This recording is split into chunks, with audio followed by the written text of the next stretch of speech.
Social মিডিয়ায় video creator real flavour of বেঙ্গলকে নিশ্চয়ই আপনারা সকলেই চেনেন।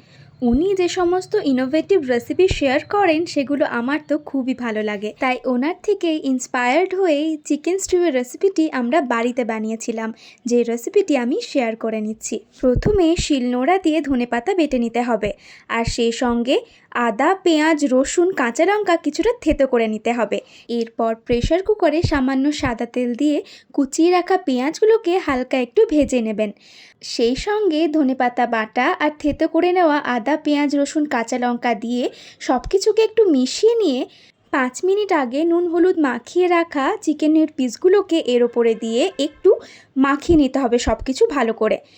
চিকেনগুলো মশলার সঙ্গে মিশে গেলেই যে সবজিগুলো কাটা হয়েছিল, যেমন আলু, গাজর, টমেটো, বিনস, মটরশুঁটি, সব কিছুকে এর ওপরে দিয়ে দিতে হবে। যতটা পরিমাণ জল আপনারা দিতে চান ততটাই উষ্ণ গরম জল দিয়ে প্রেশার কুকার লক করে দিতে হবে।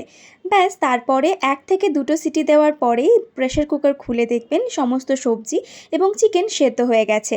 সবশেষে ওপর থেকে গরম মশলার গুঁড়ো, গোলমরিচ গুঁড়ো, স্বাদ মতো নুন, কিছুটা বাটার ছড়িয়ে একটুখানি ফুটিয়ে নিলেই চিকেন স্টিউ একদম তৈরি।